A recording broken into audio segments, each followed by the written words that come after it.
Welcome, everyone. So glad to see you all here.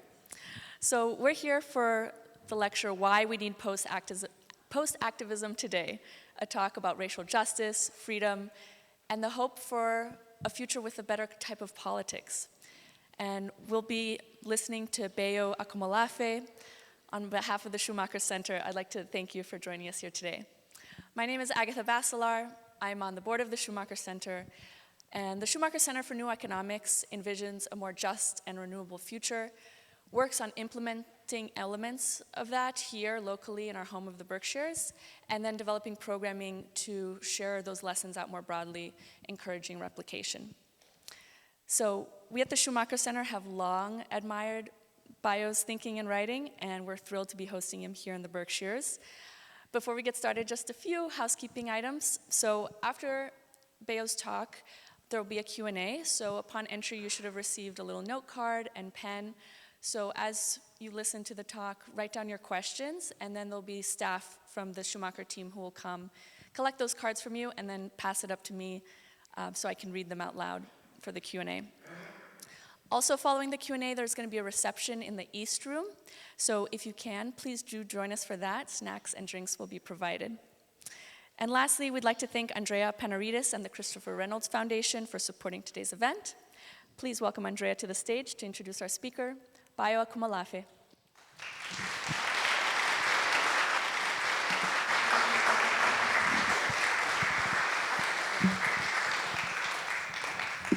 Thanks, Agatha. Hello. And thanks also to the Schumacher Center for New Economics. If you don't know them, please do check out their work. And if you think you know them, please consider how 50 years after the publication of Small is Beautiful, their message is becoming even more relevant in the face of increasing planetary vulnerability, especially in relation to the concepts of the commons and food security and the decommodification of land.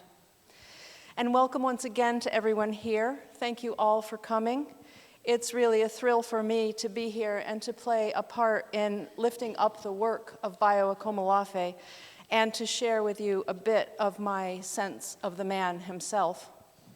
Those of you who already know something of Bayo's work will recognize his interest in the concept of cartography, the creation of maps. It's part science, part art, and part technique, helping us to orient ourselves, find ourselves in many domains, from our immediate surroundings to geographies very, very far away. I'll offer here my own attempt at cartography regarding Bayo, in the hope that it might be of some modest use as we prepare to hear and process the remarks he is about to share with us. So how do we locate Bayo? First, the hard facts. I'll start with the science part of our mapping exercise, with apologies to Bayo, who won't likely want to be defined by the sclerotic nature of his many conventional accomplishments and accolades. But these are part of who he is and relevant information to our developing cartography. Bayo is a writer and a professor. I've heard him called a renegade academic. He's both a public intellectual and a social philosopher. Bayo is Nigerian of Yoruba heritage. He usually lives in his adopted home of Chennai, India, with his wife EJ, his daughter Alethea, and his son Kea, who is named for Bayo's father. Bayo has a dizzying schedule. He comes to us today by way of his current academic assignment as senior fellow at the New Institute in Hamburg, Germany, by way of a conference last week in Los Angeles, by way of a gig earlier this week at UMass, and by way of one just a few days ago at Mass MoCA with the Council on the Uncertain Human Future. He also holds academic assignments as Global Senior Fellow at the Othering and Belonging Institute at UC Berkeley and as Adjunct Lecturer at Pacifica Graduate Institute. He is a founder of the Emergence Network and host of the online post-activist course called We Will Dance with Mountains. He has written 2 books and is working on a 3rd. He has more podcast, webinar, and speaking appearances than one can imagine. The list goes on and on and on. You get the picture. I'll move now to the art of our joint mapping exercise, which embodies Bayo's interest in abandoning well-worn paths. It's a bit difficult to pin down as his artistry defies easy categorization. He seems to thrive on a sense of freedom not accessible to many of us. He is a provocateur, an agitator, a disruptor. Bayo is a bit of a visitation with a fondness for upending things, for what he calls trickster energy, and for coloring way outside the lines. Most of us generally live with feet fairly firmly planted on the ground of the world as we know it, and in the stories we tell ourselves, and those we've been told, and those we tell others about ourselves, our planet, our economy, our place in the global ecosystem. Bayo's feet are planted elsewhere, or maybe they're not planted at all. If you remember high school math, it's like we all function in base 10, but the art of Bayo's calculations and algorithms and creations are in another base altogether. Maybe it's base 4, mixed with base 9. We've been taught that you can't do that. With some combination of rocket fuel and marigolds and spit. Bayo sees in penetrating X-ray vision. He writes from another dimension. We are generally lashed pretty securely to the mast of our worldview and the assumptions that underlie it. Many of us have deep questions about the current global operating system and struggle to truly see things in a different way. But Bayo is tethered to our current paradigms by the thinnest of gossamer threads. He hears Ulysses' sirens in full surround sound. Now, what of the technology of cartography aimed at laying some stepping stones to the amazing depth and breadth of Bayo's work? It's hard to locate Bayo on the maps we know, but there is an exercise that bird watchers, use to attune their ears to the bird sounds around them, to recognize peripheral hearing and to heighten senses. It can help us echo-locate Bayo's work. It's done like this. Please join me if you care to. We'll have to be very quiet, but I think it can work. We'll start by rubbing our finger together, very close to our ears. Can you hear it? That's a familiar sound, one that we can hear and interpret comfortably. Now, very slowly, please move your fingers out. Keep rubbing a bit further from your ears. The sound gets softer and softer. Can you find the place just beyond where you can hear? Not so far out that you have no hope of hearing, but that liminal space just on the edge. Yeah? That's where Bayo is. That's the point for our map. You can put your hands down. I'll wind up by sharing that Bayo's work often strikes me as a Zen koan, at first shockingly confounding, but with the ultimate goal of encouraging the abandonment of logical strictures as we know them and tapping into some deeper way of understanding with an aim towards some more very gritty version of, enlightenment.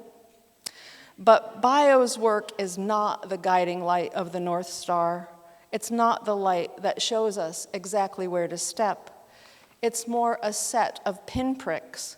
It's that whole array of pinpricks in the dark canvas of the night sky that covers our world. It's these pinpricks or holes or fissures that bind us to the light on the other side. And they allow us to harbor no doubt that other radical and seditious ways of seeing are out there. Please join me now in welcoming my colleague and my friend and the poker of those holes, Dr. Bayo Akomolafe.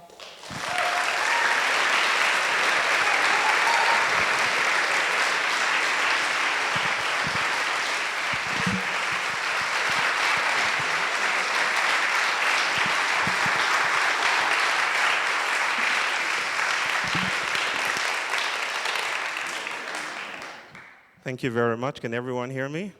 If you can hear me way in the back, just wave your hands in the air like you just don't care. That's about all I know. It's good to see you. Thank you so much for having me. Andrea, thank you for everything you said. And I share the same love that she has for me, for everyone that has come out to see me and think with me today. So I'm so grateful. And I'd like to start out with a prayer, okay, just to get things started. But before I get there, I'd like to take a moment to pause and appreciate everyone that made this happen. From Susan Witz, where is she? Where's Susan? Susan? Thank you. And David right here on the stage. Please, could you give a round of applause for this brother here? All the people that I cannot mention and name, thank you for coming out and taking some time off your rich, beautiful lives to think along with me and to explore together with me. Okay, if I were to make an introduction, I would really introduce you to my gratitude, as if my gratitude were corporeal as well. If my gratitude had opposable thumbs and a voice and kick-ass slides, I would just let it do all the talking. I've had a wonderful time in Massachusetts. This is my third time in the state. And I have a lot to share about that. It's been a very beautiful roller coaster, 9 days in this beautiful state. I will share more about that, but let's start with a prayer, okay? So where I come from, we like to grace and ritualize beginnings and endings. I'd like us to do that together in this way. We're not going to be praying to a Gandalfian figure, nothing like that. We will pray by inviting each other, by hugging each other, okay? So I'm going to invite us to stand to our feet. Find 3 or 4, let's limit it to 3 because you guys always take a mile. 3 people and hug them so tight that they beg you to let them go. That's enough. It's okay, it's okay, it's okay. Welcome. And thank you. David and I have an understanding. So because of some technological issues, you will hear me say next to David, and he will turn the slides. It might get a bit clunky, but at least I'm making it explicit. So are we in agreement that this is fine? It doesn't disturb the quality of the talk, does it?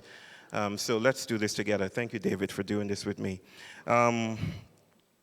Yes, like I said, I've had a whirlwind of an experience in Massachusetts. I've been here for 9 days now. Yeah, about 9 days, more than a week. And I've been to the ends of the state, right? From one end to another. I've driven through places. I've seen the beautiful trees, the dandelions. The spring is coming out again. I've seen cow shit. It's lovely. Everything, just beautiful. A wonderful assemblage of affect and feeling and possibility. I ate at a place called Meze. Oh, you know it? You know it? Amazing food. Psychedelic experience. I was having visions of concepts and political possibilities just eating that food. So I'm just going to thank Sarah and a family and Walter and the beautiful circle that held that space as we ate together. I want to go back there. Where I come from, I'm Yoruba from Western Nigeria, we have a sense of thresholds and boundaries. That one is not just made welcome. You don't just walk into a place. Being made welcome is a ritual, right? There are things to do to be welcome, right? So as I was feeling into the hospitality that I've been generously receiving from everyone that has hosted me, I needed to have a sense of what is the ritual that Massachusetts is inviting me to participate in, to be welcome, to be truly welcome. How am I being made welcome here? You know, I was doing my trickster thing. So I went online and I stumbled upon this website that had 16 things about Massachusetts. 16 things Massachusetts is known and famous for, okay? So my thing was just to tick the boxes and see, okay, have I experienced this in some way? Have I been related? People are really laughing. It's like I'm doing stand-up, but it's okay. Please continue. The first one, so 16, right? So let me show you how I did. The first one was Salem. It just said Salem. I teach about Salem. I mean, I have concepts developed about accusations, the witch trials, and all of that. So, yeah. The second one was the Boston accent. I wasn't I'm not going to do an impression. Okay. But I've heard it, and that should count. So I ticked that box too. I've heard it at least. People have been saying wicked distracted to me, like wicked distracted, wicked rude, something about apples or them apples, comes up.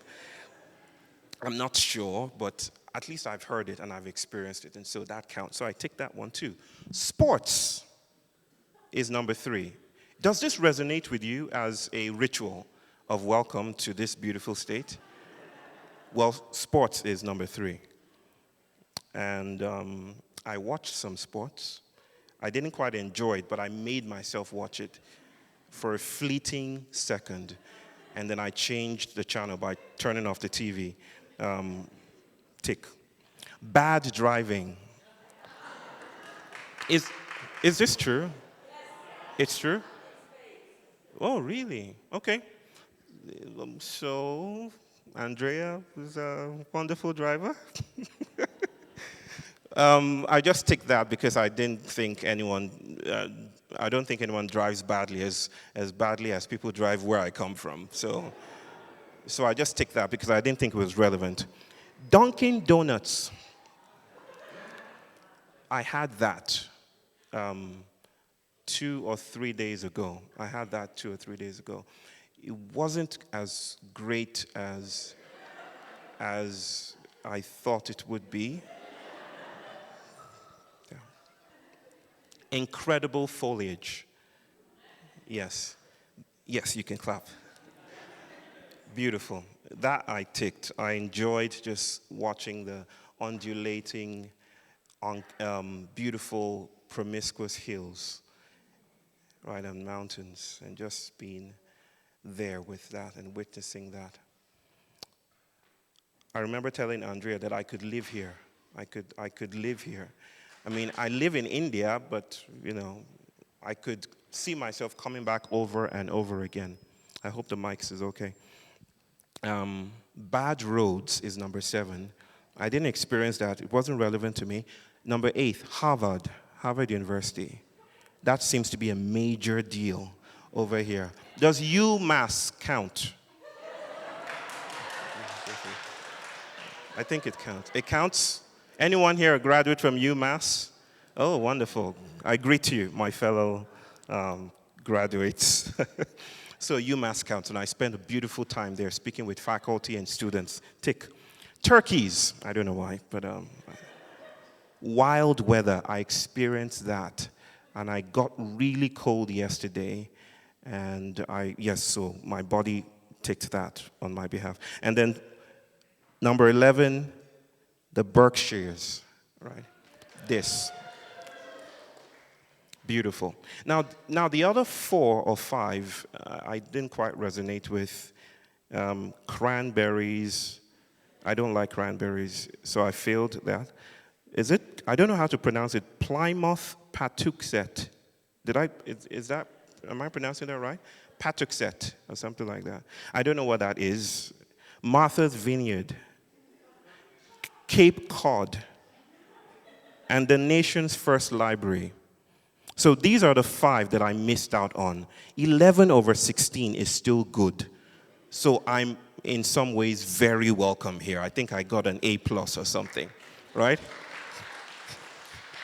Thank you. There's one thing it missed, and I was shocked because I knew this even before coming to the United States this time. There's one aspect it missed.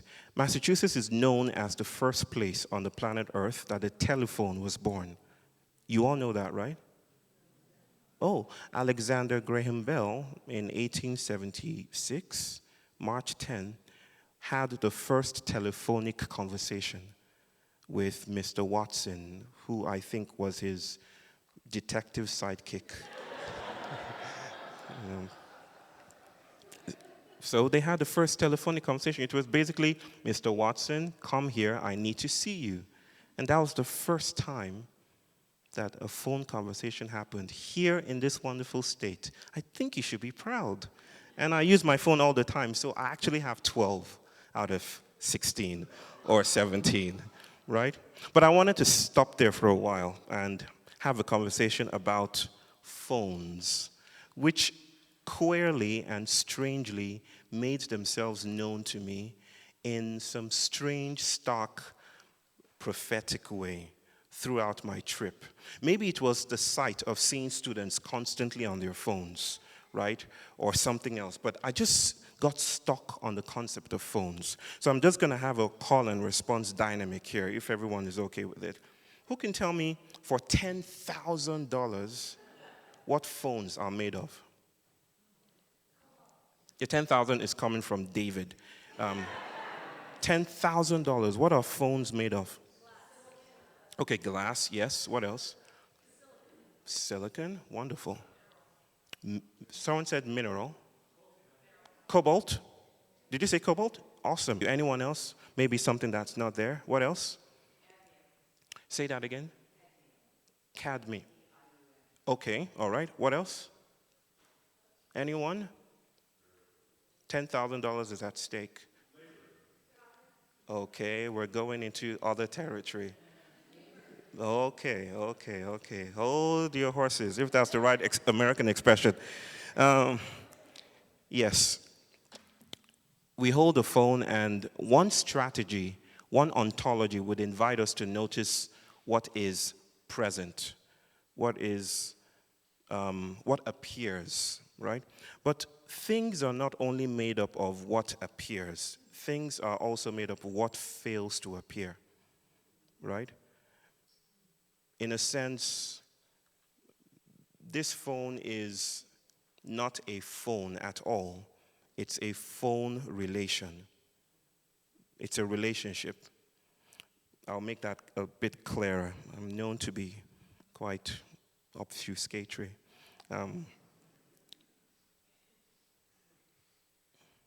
Maybe the next slide would be good.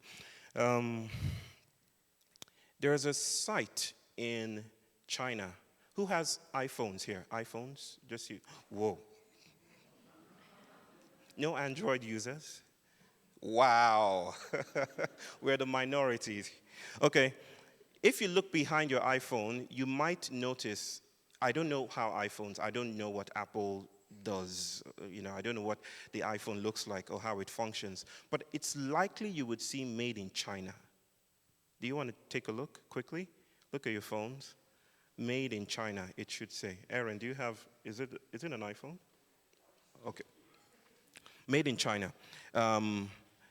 There's a place, if you can confirm it's made in China, just wave and let me see that it's made in China. Good, made in China, made in China. Okay. There's a site in a city called Shenzhen. and it's called the Foxconn Industrial Park. Who has heard of it here? Wow. Okay, this is why it's probably the most educated state. 480,000 workers, right? And they make phones. They make the technologies we use every day that we take for granted. I mean, Silicon Valley conceptualizes and thinks about the design, and then it's taken to China most of the time, and they make and manufacture. But there in China, at least in the between 2010 and 2017, there were reports of suicides in that industrial park. And these suicides were so notorious that it became it became global headlines. People would jump out of high-rise buildings and just kill themselves to protest the working conditions, the conditions of work in that industrial park, right?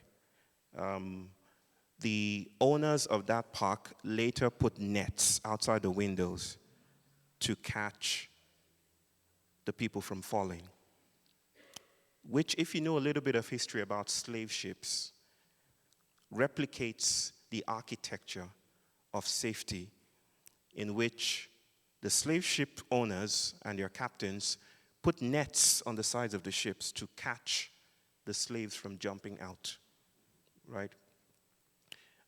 I was telling someone, and this is one of, you could call it a favorite story or analysis of mine, but I was telling someone recently that they could easily have put or on a piece of paper and stapled it to the hull of the ship saying, "We care about your safety." Right? We care about your safety. Because that's exactly what the Foxconn industrial captain said. We care about your safety. Think about that, and think about the people in the Democratic Republic of Congo, where I did a major part of my growing up, actually, and where I became a refugee for the first time. In a part of the Congo, they mine cobalt, right? This is an essential part of how batteries operate. These mineral resources power our batteries, right? Lithium. And it's illegal to do this on paper, but all the companies that feed us our technologies depend on this criminality to thrive. What is your phone made of? It's not just gold and the things that you can hold and measure. It's made up of things that are diasporic, things that are not easily measurable, things that spill away from analysis, things that are fugitive. Could you go to the next one? Okay. I say here that a thing is not made, you probably can't see it, made only of matters that appear, but also things that fail to appear, right? Things are not just actual, but virtual. Virtuality means possibilities. Our bodies are constantly, whatever kind of bodies, human bodies, geological bodies, conceptual bodies, phone bodies, are constantly traveling and migrant and doing things with the world, right? So that in a sense, you might say that our bodies are archives of loss. Our bodies are documentaries of loss, struck through, strewn with loss and grief and fading away. Think about the number of cells. You probably cannot think about the number of cells you've lost alone today. But you are constantly spilling and fading away. And that is, in a sense, a different metaphysics altogether. And I wanted to ground us in this as we think together about some concepts that might be strange to you, may not even sit well with your analysis and narrative of what's going on in the world right now, but I think is a powerful invitation to stay with the trouble. Okay? That's some acknowledgement there from that baby. To stay with the trouble, okay? There are no individual things per se, just fluid becomings, eddies, gestures, whirls, stabilities, pre-individual flows. Identity is a reductionism. if you will. Modernity's work is to take flow and reduce it to identity. That's what it knows how to do best. Who's watched the Lego movie? Everything is awesome. You know the movie? To fix you in place is the work of modern civilization. To render you a separate and separable self. This is the work of modern civilization. And the way it does it is to think you as some Cartesian atomic entity, to cut off all the tributaries that are flowing from your body and to reduce you to something that can fit into a box. Bayo is black. Tick. Someone here is white. Right?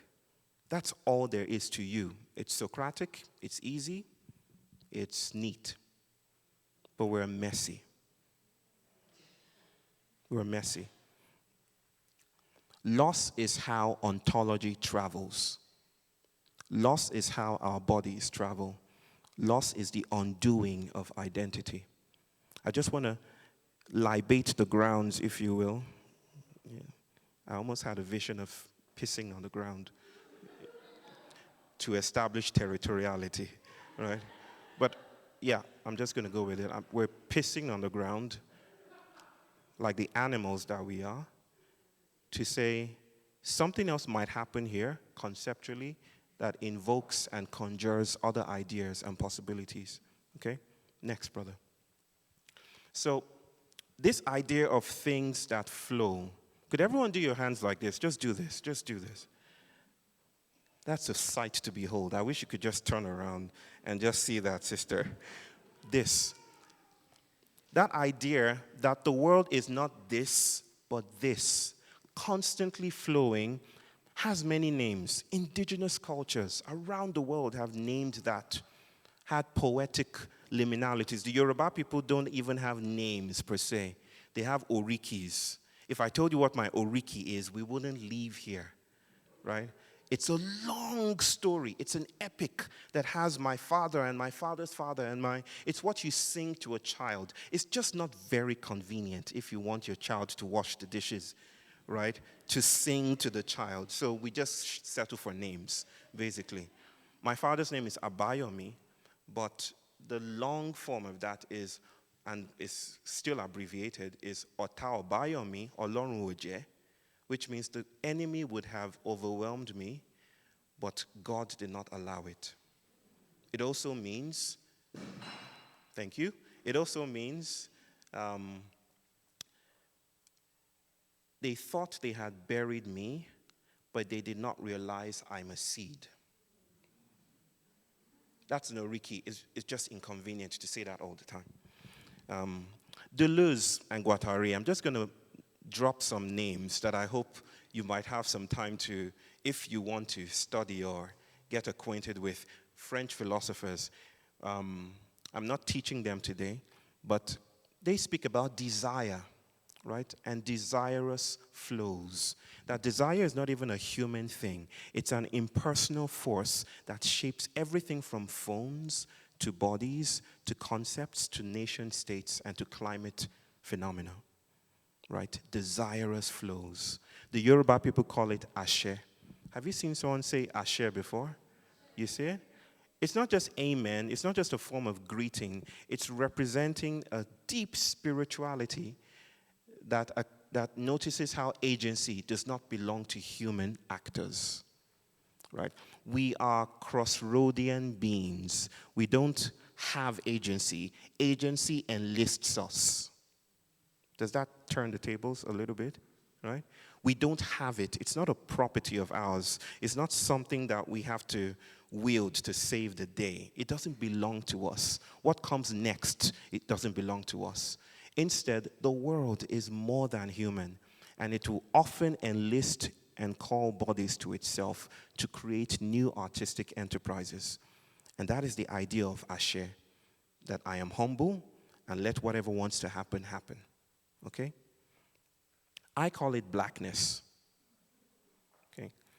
Blackness, I don't know why I'm jumping over the wires. Blackness with a small b. Wish I had time. I just have an hour because I really want us to have a conversation afterwards. But I call it blackness because the history of desire and the history of flows and the history of ashe is also the history of loss and the history of capture and the history of minoritarian yearning and the history of the slave ship and the history of bones and the history of the Atlantic Ocean. It's the history of people wanting to be something, and it's the history of bodies becoming prosthetic to other bodies. Okay? But it's also, this blackness I speak of is not the blackness of white capture. And let me just take a step back, literally, and say, when I speak about whiteness, I don't speak about white people. If you don't know anything about my work, it feels necessary to say that whiteness is not white people, because white people were also captured by whiteness, right? Whiteness is a social material arrangement that also took bodies and takes bodies and uses those bodies for a worlding process. Nigeria is the blackest nation on earth. You probably have never seen anyone as black as I am. I'm blackety black, right? I'm black, that kind of black. Imagine 300 million people like me. How many of you have been to West Africa? How many of you have been to Wakanda? It's just north of. Nigeria is black, but Nigeria is one of the whitest nations on earth. Because whiteness is not how we appear. Remember the phone, right? Whiteness is what our bodies are doing, how we are posturing our relationships with the earth. And how we are doing that in my country at this moment is we're trying to catch up with you. We're trying to catch up with you. We're trying to be you. We're trying to prove that we can have smooth roads as well. We're trying to, it's called the catch-up imperative. Because our imaginations have been so taken by the myth of progress and growth that is the ruler and the measuring stick by which we determine our self-worth. I've traveled many times on planes going back home, and immediately you're landing in Nigeria, we start to hiss and berate ourselves for not being like the place we just came from. So that dynamic is still there, but I digress. Blackness is the spillage of design. Blackness is when things move out of their functionality in an emancipatory way. Blackness is when architecture fails in its integrity to keep things together. Okay? Blackness is decay. The blackness I speak of is compost. It's a compost pile, reimagining the world and refusing the world any claims to static identity. Anytime whiteness comes and stands and says, this is what I am, blackness says, are you sure? Right? It spills, it pulls on the strings of identity and takes it to a different place. That's why blackness is a trickster archetype. Or Fred Moulton will say blackness is autism. Wandering away from the neurotypical. I'm digressing a lot, brother. So I want to trace for us this history of ashe, this history of blackness, and connect it with conversations we're still having about the civilizational problems we're facing as a species, the problems we're facing that terrify us. What would the future hold? Should we turn out the lights more? Should we watch our carbon emissions? What should we do as a people? Right? I'm not going to address all those questions, but I want to offer something to the compost heap, and hopefully it might do something with you. Right? What is important to know going forward is that we do not live in a world of independent actors, but principalities and powers. I put that there because I thought we're in a church. Why not put some biblical language in there? So, not actors, but principalities, powers, algorithms, and patterns. And that's what we want to cultivate some sensitivity and intelligence to. Most of our politics, and I'm getting ahead of myself, but I can't resist saying this, most of our politics is premised on good people acting with the world, right? Even goodness could be a form of a trap, a sensuous capture. What we're inviting here is to break away from those ideas. And in the Rumian sense, Rumi, the poet, in the Rumian sense, to meet ourselves in fields that are beyond right or wrong and are doing other things with the world, okay? We are not in relationships, we are relationships. We are not in relationships, we are relationships. I want to introduce you to this brother here. His name is Eshu. Eshu is in you can switch to the next one, in Yoruba cosmology, the trickster. Does Massachusetts have its own iconic trickster? No? Someone said something? Native people do. And what is that one? I can't pronounce it. What? Say that again. Nana? Nana Bozo. Okay. And is that an animal of some kind? A coyote. Okay. All right. Thank you. Thank you. We have Anansi the spider. You know that one? From West Africa, from Ghana specifically. We have Ijakba, who is a tortoise, and we have Eshu. Eshu is very popular. In fact, and this is a secret that you shouldn't tell anyone, Eshu's erect penis is the Washington Monument. Check it out. No, read it up. There is a nation's first library around here that you can check out that fact in. It is. Has some tracing to Egypt, ancient Kemet, and all of that. But let me not get ahead of myself, brother. He's called the Lord of the Crossroads in our mythologies, in our cosmologies. Eshu is the Lord of the Crossroads. Eshu doesn't dwell in houses. He dwells at the doorway. You don't bring Eshu in. In fact, there's a prayer that my people pray that says, Eshu, come close, but not too close. Right? Just stay there. So he's always at entrances, at liminalities, at thresholds. Tricksters do that all the time. Tricksters cannot be centralized. Tricksters cannot be popular. Tricksters have to live at the edges of things so that newness and novelty can sprout. Right? So he's called the Lord of the Crossroads, and he holds Ashe. Ashe, like I said, is this universal cosmic energy that makes everything work. And he holds it. How did he come to be, invested with so great a power? Well, one story is that Eledumare, who's like our, infinite God, the supreme God, made Orishas. Eshu is one of the Orishas. And this Eledumare, this God of gods, this infinite power, has a flaw. You probably wouldn't guess what his flaw is. His flaw is he's afraid of rats. I'm not sure how that works out. But the infinite being is afraid of rats. And one day, the other Orishas who are jealous of his power mount up an insurgency against him. And what did they try to do? They take him into a room and they send rats in, basically. Eshu steps in and saves the day by eating all the rats, right? And Eledumare grants Eshu whatever he wants. He says, name anything you want. And Eshu says, okay, I want to do anything I want. I want to travel everywhere. I want to see places. I'm tired of being stuck here, right? And so he gives Eshu Ashe. That's one story, one iteration of how Eshu comes to be so powerful. And it shows in subsequent stories of how Eshu actually makes the world happen. Lewis Hyde wrote a book once, Tricksters, who can say it? Tricksters make the world.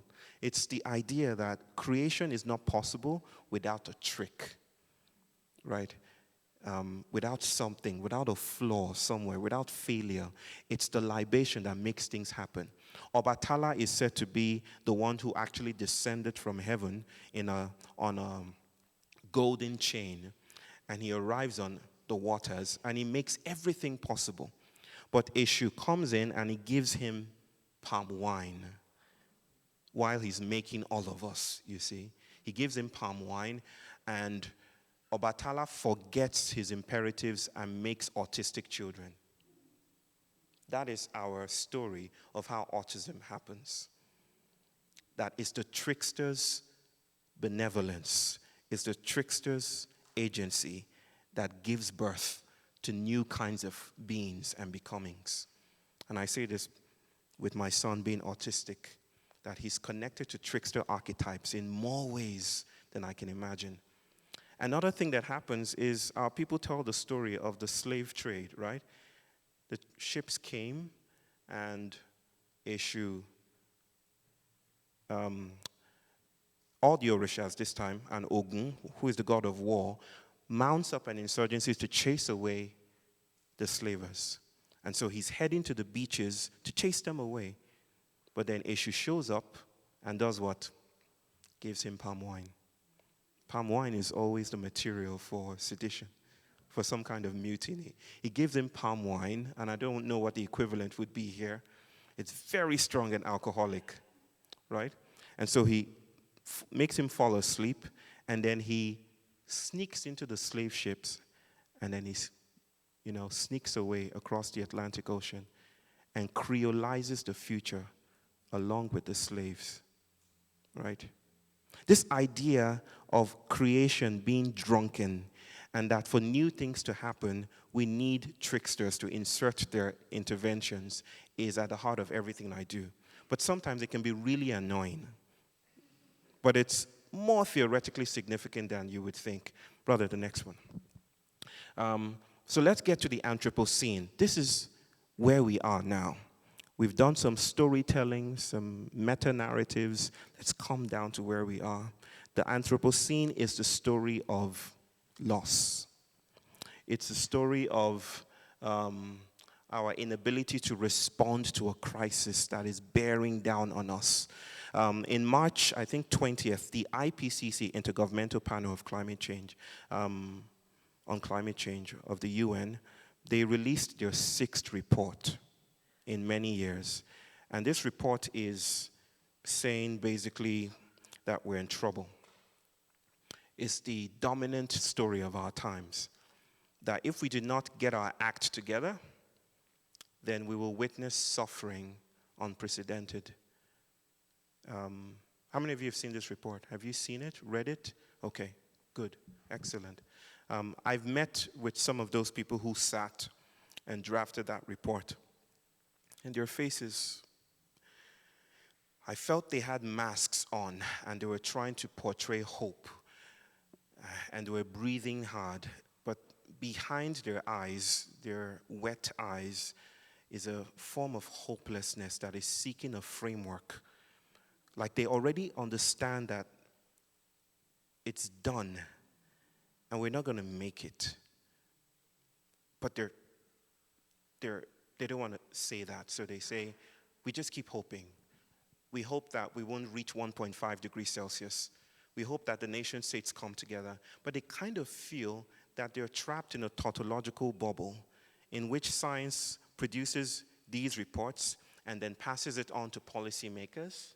And then policymakers pass it back to scientists for verification. And then they return for another 7 years. And then the scientists say, we're saying the same thing we said before. Do something about it. And the policymakers pass it back and say, we just some more empirical evidence. And so we're trapped. And they understand that at a visceral, molecular, corporeal, tactile level. Right, brother? So we're in trouble. You can go to the next one. I've said this. So this is what might seem very trickstery to you. It seems the more we try our darndest to address our trouble, the stickier things become. Right? We've been talking about climate chaos since the 70s. Right? We've been talking about loss since the 70s. And it doesn't seem we are closer I'm sure great strides have been made in responding to these matters, but it doesn't seem we are, as a whole, collectively closer to addressing these matters. It seems we're well and truly stuck, right? Ice caps are melting. The ocean acidification is happening. There's flooding in India, probably going to start again in June and July. It's this repeated tautological cycle of toxicity, and there seems to be no way out, right? And all that the Anthropocene, as this geological proposed epoch by the stratigraphic authorities, can offer is turn off your lights. What else? Recycle. What else? Install. Okay. Aha, yes. The concept of installing heat anything is foreign to me because because I come from heat. So, yes, you can name several, right? It seems, I'm not trying to say that these don't matter. I'm not trying to say they don't make a difference. I am trying to say that sometimes they matter in ways that we don't anticipate. It's like trying to quiet the ocean by tapping it, right? Or it's like a wave swearing, an ocean wave swearing that one day I shall be as large as the ocean, right? It seems everything we're trying to do ironically reproduces the same crisis we're in. An example, someone here said recycling. How many of you know that 93% of waste that you conscientiously, religiously parse into carefully designated and colorfully bright and beautiful cans, are they called cans, trash cans or boxes, all comes to me, right? Before I grew up, or while I was growing up, before I came of age, my playground was literally littered with computers that you stopped using, right? All ironically stamped proudly with the recycling symbol, right? And this is our reality. And I sometimes take an ethnographic posture and just watch people in airports when I travel and leap from place to place. Travel with their Starbucks cups and throw it in those things that I kind of sense will not go to a green, faraway emerald city, but will come to Nigeria, Vietnam, India, Thailand, Ghana, the Gambia. So in a very, very powerful sense, we are stuck. And when sometimes you bring these ideas to people and inform them with this data, they cannot losing themselves from this practice of righteousness, right? Because it's the only thing they know. It's the only way to be responsible and accountable that they know and have practiced. So they are also stuck in dopaminergic networks, right? It's a pleasure-giving principle. It tells you, I'm on the right side. I'm one of the good guys. But that practice is actually exacerbating the issue. Which brings me to the very heart of what I'm trying to say here, that the way we respond to the crisis is often the crisis, right? The way we respond to the crisis is the crisis. Yeah, I've said this. And so what we have is, as part of our civilizational crisis, this is not encyclopedic, it's just for us to think with. It seems we have a techno-bureaucratic solutionism. Let's get apps. Let's get geniuses in a room. Let's get fried chicken. Sit down together. Speaking fees. We come together. We solve the problem. It seems down pat, neat, easy, but we're still stuck in that bubble. right? And then the other side, and I'm going to speak about this with some detail, is a politics of inclusion. Let's save the minoritarian. Let's save the marginalized. And believe me, I need that most of the time.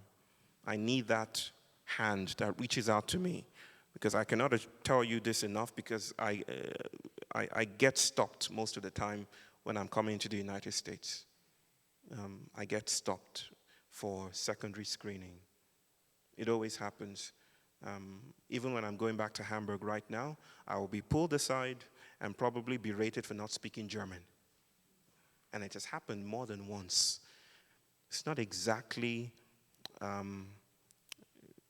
a fairy tale to move about in my body in this Westphalian order.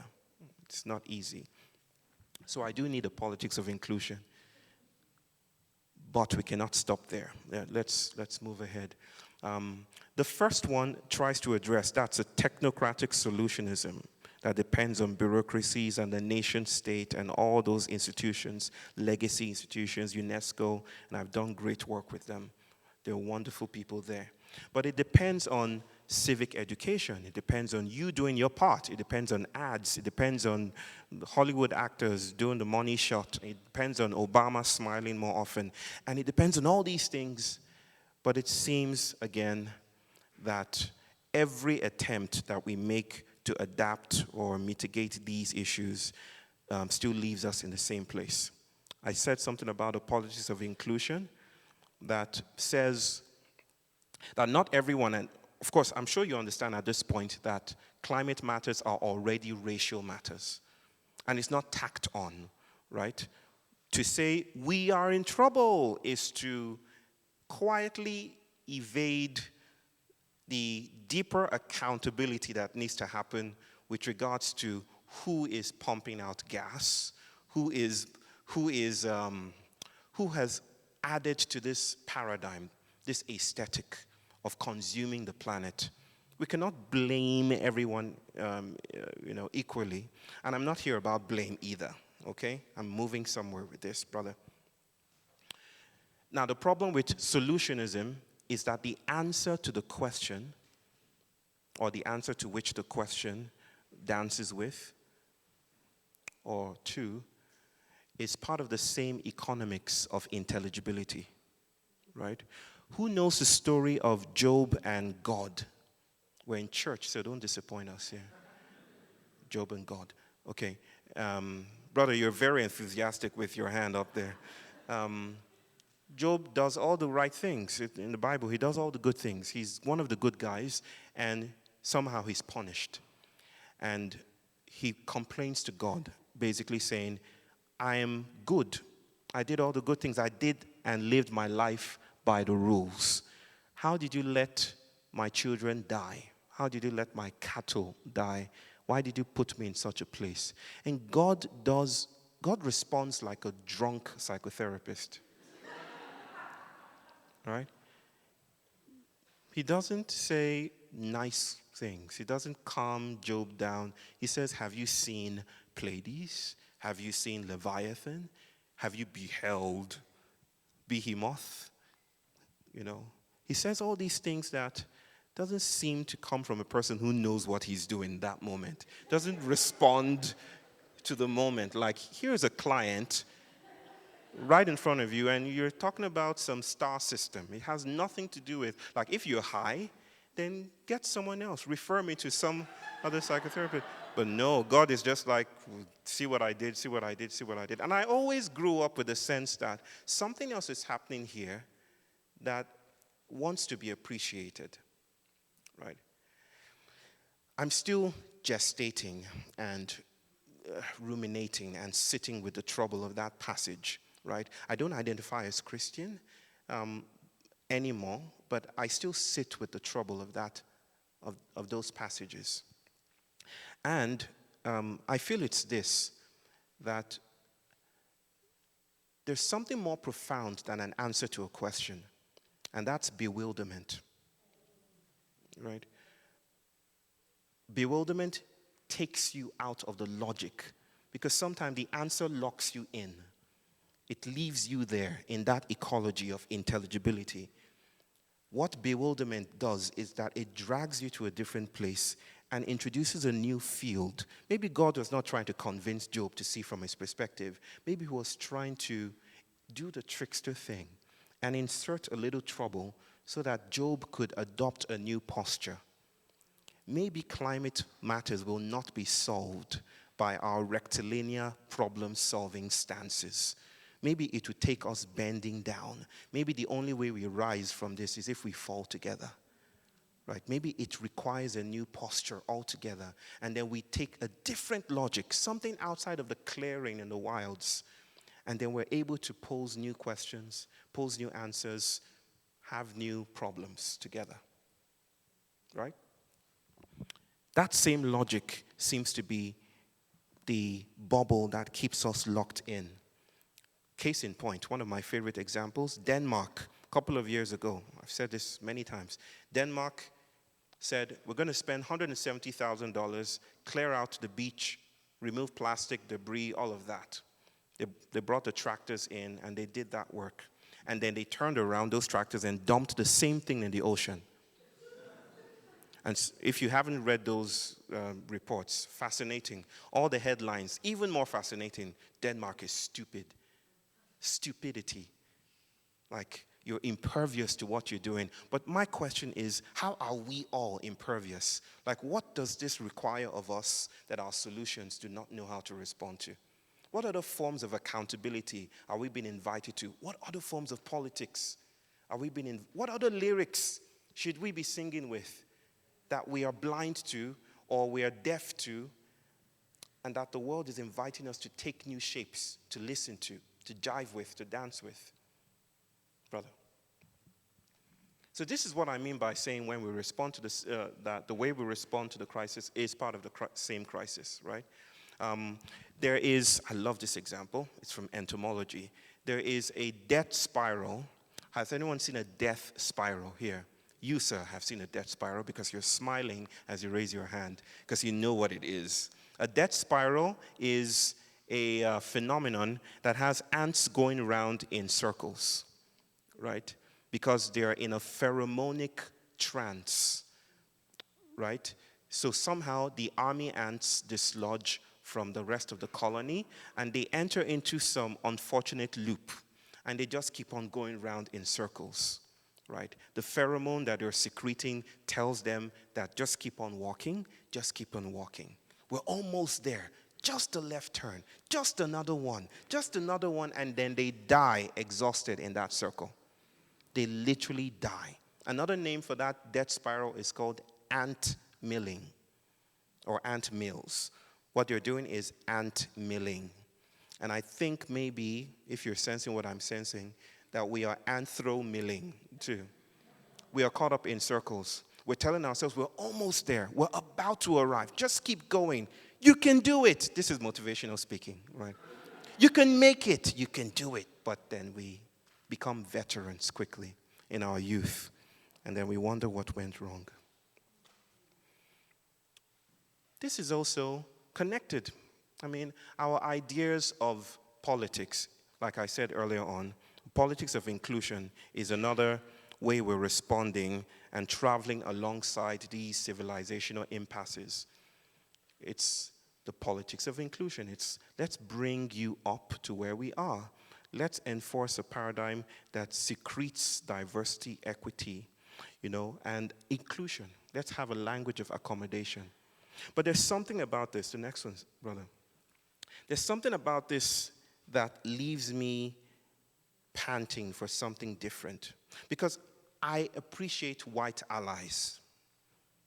All my white allies here, thank you for your white alliances. But I don't think where we're going or where we're trying to go or break out from needs that kind of partnership. I think something else beyond the partnerships that you're generously providing is needed here. Because bringing me from the hull of the slave ship to the upper deck still leaves me on the same vessel of oppression. If politics is about giving me a space at the table, room on the Titanic, an equal piece of a carcinogenic pie, then aren't we in trouble? Because our politics presumes a baseline reality. It presumes this is what we want. I had a very, very shocking conversation, a surreal conversation with Pharrell Williams recently, us arguing on a table about black excellence. And I said to him and everyone else that gathered that black excellence is still a function of white capture. Because it's basically is, I want to be seen. I want groceries. I want bills to be paid. I want the same things. It's still compromise. It's still hypervisibility is what Saidiya Hartman would call it. It's about me being seen. And the problem with being seen is that if I'm seen, I can be surveilled. And if I'm surveilled, I can be useful. And if I'm useful, then I am just another part of the furniture of the public order that is premised on my oppression. So if I want a different politics, then I ought to cultivate bewilderment. I ought to find a way to live with the generosity of invisibility. But I digress. I'm speaking about not this or that. I'm not saying, hey, we need to jettison this, we need to let go of this altogether. That's not what I'm saying, because I need that. My feet are planted on this platform because of the beautiful work of people that have opened up new places of power, right? But I'm saying at a moment in time when our realities are squeezing up and becoming incredibly impoverished by the second, if we do not find other places of power, if all we have is to wield the weapon of critique, sometimes critique can bend over backwards and provide the very foundations and reinforce the very same order that I'm trying to exit my body from, right? So something else beyond critique wants to happen. Something else beyond inclusion wants to happen, right? Because inclusion, exclusion, still the same binary that leaves the house intact. I want out of the house. I don't want an equal seat on the Titanic. I want to fly. I want out of this order. I want my bodies to do other things. I want to communicate with other people, other presences, other absences, other ancestors. I had a student at Schumacher, not this one, the other one, in the UK, Schumacher College. And I remember him saying to me, I apologize for all the issues you go through at our airports. I'm so sorry. I'm cisgender, male, blah, and I take up all the air in the room. I apologize. I'm so sorry for everything. And I said, brother, with all the love in my heart, I reject your apology. And he was shocked. And he said, I apologize for not apologizing properly. And he went through that same Olympics, that same cyclical, I apologize. And I said, stop it. Because if I accepted your apology, the first one out of the 99 you've given so far, if I accepted your first apology, then I would be capitulating to the idea that there's only one place of power. I will be submitting myself and accepting that. Yes, I have issues when I travel through airports. Yes, I don't flow through like you would do. But do you have access to ancestral voices? Do you know what it means to live in gift cultures? Do you know what it means to sit with grandmothers and have them make pounded yam and egusi soup for you?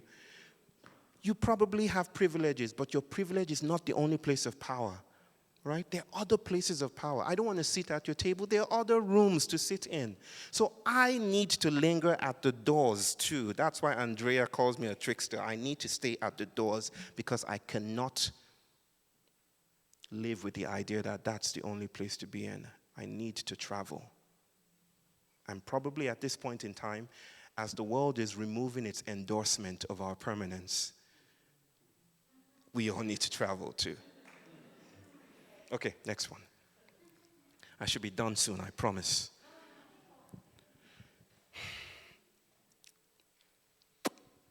So, I saw a black woman insist on a white woman who is wealthier, that she should apologize for her privilege. I witnessed that. I was privy to that somehow. Just maybe 1 year ago or before the pandemic. Like, apologize for your privilege. Again, this idea. And she was apologizing. And I remember feeling, here's the thing. Privilege is not simply advantage, like I have an advantage over you. Privilege is proximity to a particular way of organizing bodies, right? It's right there in the etymology of privilege. It's like proximity to that. So that, in a sense, privilege, not just being advantage, it's also the apprehension of how bodies ought to be arranged, right? Even those that are disadvantaged have participation in some kind of privilege. Again, privilege is not reducible to advantage. It is proximity, the intelligibility, the intelligence of a certain nature culture, a certain way of organizing bodies. So that just me wanting that means I'm participating in what privilege is doing. I'm part of its architecture. I may not be in the center of it, but I'm part of its architecture. So I formulate words and play with concepts. I formulated one recently. I called it paralege, like something outside of the circumference. Are there ways that my not being advantaged becomes a queer advantage? Are there ways that my not being able to buy groceries, as important as that is, are there ways that that brings me closer to a different cosmology? Is there a sense in which the people that I come from, they may not have the gifts that you have, flattened roads and all of that. Is there a gift in that? Maybe this is what psychologists are trying to name when they call something post-traumatic growth, right? They're struggling to name something there. And I'm a recovering psychologist, so I know, right? We're trying to name that something happens here, that the things that we get pressed into could be like that seed that names my father's development. Like being buried in the ground could make me blossom. Black authors and black scholars have been speaking these seditious subterranean philosophies for decades now. C.L.R. James, Hortense Spillers, Sylvia Winters, Wehelie. They've been speaking these ideas for a long time. Earl Lovelace will say, appropriate slave technologies if you want to survive the Anthropocene. Well, he didn't say it that way, but paraphrasing it, appropriate slave technologies. Find a way to hide things in potato holes. Develop an epistemology, a way of knowing the world that is not about you walking upright, right? Develop fugitive ways of knowing that allows the world to meet you in return. No one walked away from plantations with their heads held high. To be fugitive, to escape the traps we're in, we need to bend down low. We need to hide. And hiding is not a lack of courage, it's an excess of courage. I'm not going to get into those slave stories, but so, I need to say something there. Yeah, the problem here is what I call the problem of slushiness, right? The other problem is the problem of stuckness. This is the problem of slushiness with regards to our politics of inclusion. That the very modalities we use to address our marginality reinforces our oppression. The very tools and materials we use to address the powers that be, including speaking truth to power, could often mean we're performing some kind of ecological ventriloquism. And the world is speaking through us, And the paradigm is speaking through us, and the city is speaking through us, so that we're revisiting the same concepts over and over again. Who has heard of the Samudra Manthan? Yes. It's the Asuras and the Devas. I'm not sure I'm pronouncing that correctly. The good side and the bad side, the angels and the demons. And they're struggling for supremacy. But what they're doing at the same time is curdling an ocean of milk. As they do this eternal 1,000-year tug of war, they're curdling an ocean of milk. Right?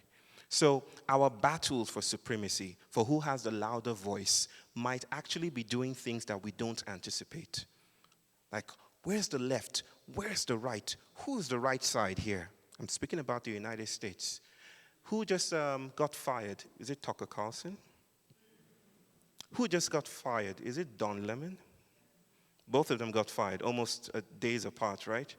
I read recently that both of them went to the same lawyer to argue their case. It just puts things in perspective.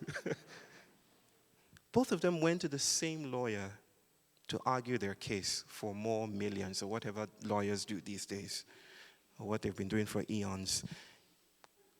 So we might be producing the other in our very attempts to secure ourselves. We might be reproducing and villainizing and pathologizing the other in the very attempts to prove ourselves the righteous side. That's not to say that there aren't righteous things about what you're doing. Beautiful modulations and concepts and modalities, but it seems that we are now in a situation where we have to address the ways we're sticky and stuck in the same paradigms that produce us all. So climate, racial matters yearn for a break. This is what I've been getting to. A break that justice cannot provide. Justice kneels on our necks these days. We've known this way back in blackety black Nigeria. Justice has been whipping us for a long time, right? And they all look like us, by the way. So it's not even a matter of getting more black people on board. And I'm not trying to compare two scenarios, but our black Nigerian, blackety black police officers whip us on the streets every day. And we have our own movements as well. We have NSARS, we have our own moralities, we have our own problems, we have our own dynamics. And they coincide a little bit with the issues here as well. I think we can learn from each other. I think we need an animism of breaks. We need a different story altogether, a different framework, what climate scientists are struggling for, because they know they're stuck. They're producing all this knowledge. What they don't have yet is wisdom, right? Because wisdom is that which disturbs the continuity of our knowledge-making rituals. Wisdom steps in the way. Wisdom is an impediment. If it doesn't impede, then it doesn't sing, right? It steps in the way and it says, you will not pass. You will have to lose shape to pass. Knowledge is free ride. Wisdom is stop here. And there's nothing more prestigious. There's nothing more luxurious. There's nothing more advantageous to us gestating in modern cities than the privilege of being said no to. What is whiteness? Whiteness is walking into a shop and seeking to speak with the manager, isn't it? I demand the manager for what is going wrong with the sun. I demand the manager. What's going on right now? That's whiteness, and we all participate in it. Again, whiteness is not white people. I need to emphasize this enough. It's been drilled into our heads that whiteness is white people. If whiteness is white people, then I'm lost myself. Because whiteness is not white people. Whiteness arranges all of us in an impoverished pyramidal scheme, right? So that those at the top of the pyramid are just as impoverished as those supposedly beneath it. It's very lonely at the top of a pyramid. And that's why we feel more and more separate in our politics. Brother, you can skip this. That's my daughter. I just put that there just so you can see her.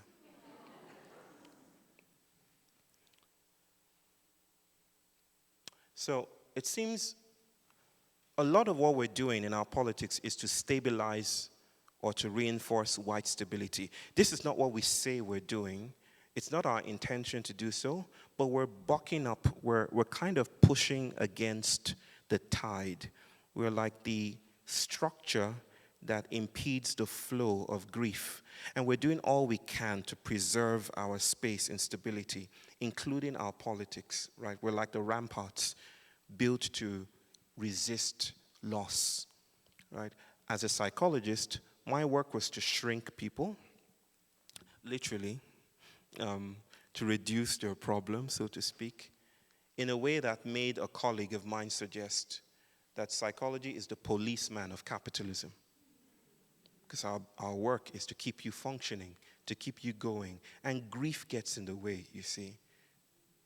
Therapy rooms are not designed for grieving. They're designed for productivity, right? So it gets in the way. We don't want you to slow down. We want you to keep going. And that becomes a problem. This loss I'm speaking about that we're witnessing, this loss of white stability that divorced us from land and space and dreams and different kinds of wisdoms that kind of put us in a Procrustean bed and cut off our limbs. That whiteness, that loss of white stability is architectural, meaning it's not just ocean acidification, it's not just the bleaching of the coral reefs, it's not just the global warming, that's not just the architectural aspect. We're talking about experience as well. We're losing our imperviousness to the world. And that's a solidly horrifying thing to modern citizens. We might be feeling each other's dreams now, but we pathologize that, right? In fact, what I'm trying to say is we're becoming porous. We're becoming, holes are being drilled into our bodies, so to speak. And we're being invited to stay with that trouble, but we don't know how. And that is what the politics of the next will help us do. To stay with the trouble of our losing, of our separation, if you will, of our separability. The loss is a gesturing towards the colonial territory, beyond the colonial territory of the human, right? It's a break of our sensorial, apparatus. It's a radical hospitality to cultivate new aesthetics beyond white visuality. It's a generative incapacitation. It's how God breaks your limbs and tells you to walk, right? It's the incapacitation that gives us new ways of posturing our bodies in the world. If a politics does not surround a form of disability, then I think we're just pleasuring ourselves as the tides come in. If a politics isn't built around, I don't know what to do next, and I haven't figured this out. If it's built around feeling good and feeling whole and feeling like we've got it made, then I think we're just, again, building gilded cages as the world undulates and becomes fugitive. The invitation really is to stay with the trouble, and this is uncomfortable, but it's also infinitely pleasurable in ways we cannot decide. I don't know what a butterfly or a caterpillar feels when it becomes imaginal soup, right?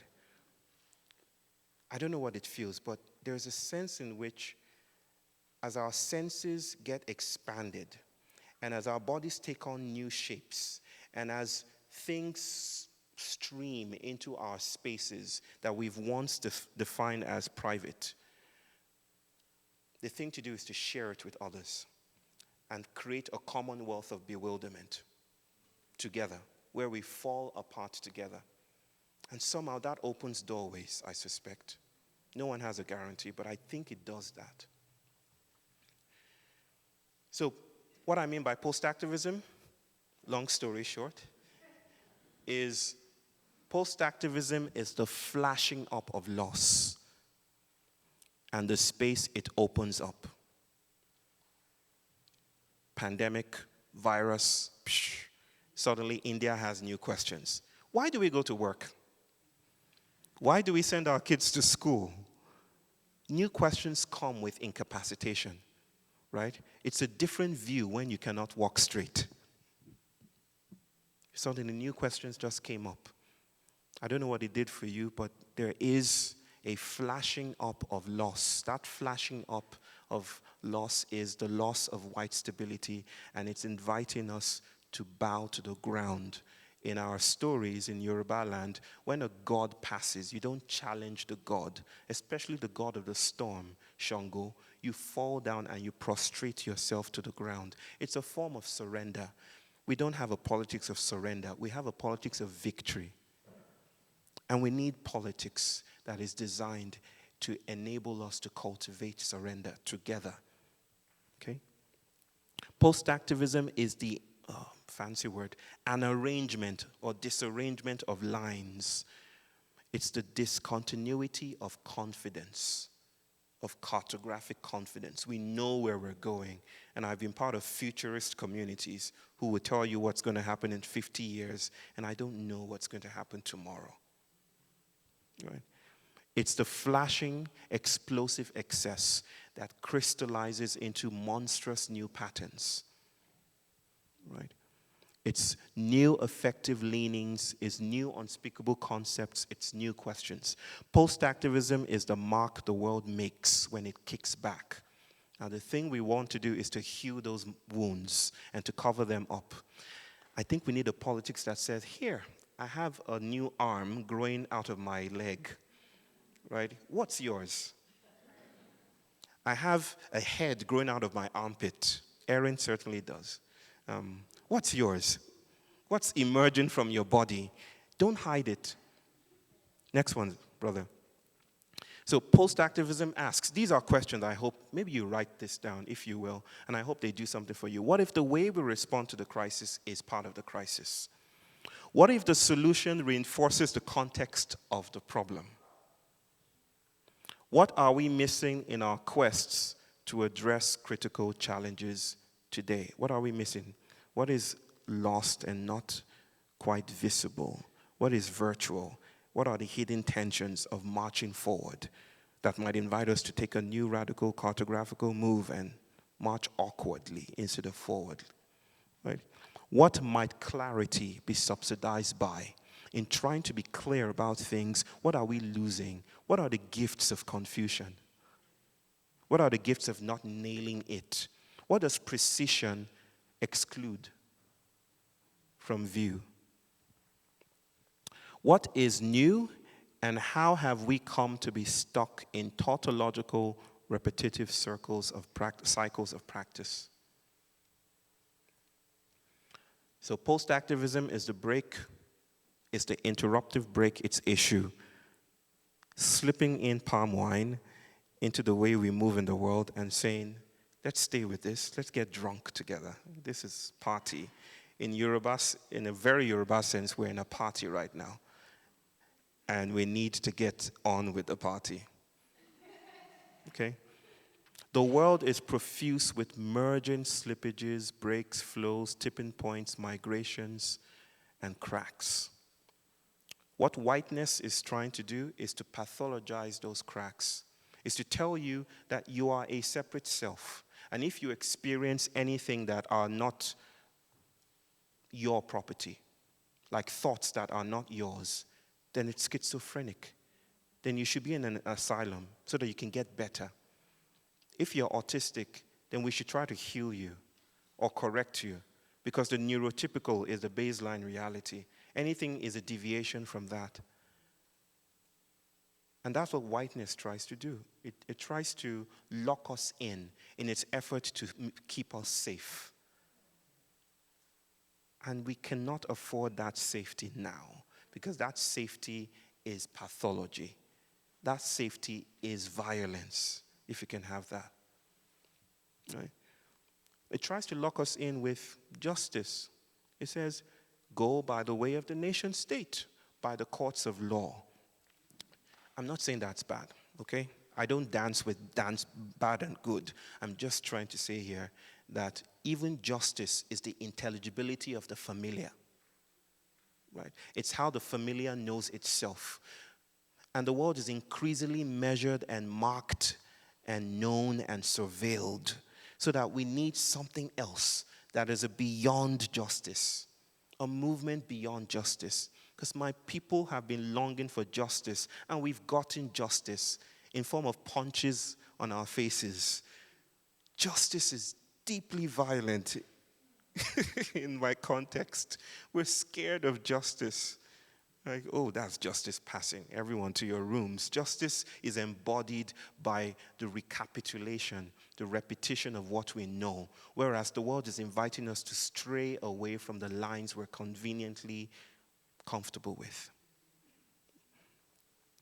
Whiteness renders things useful, right? Instrumental to its aims, whereas we're looking for a non-legible politics. A politics that is not defined. We need a politics of free Medicare for all. I like that. Free tuition, great.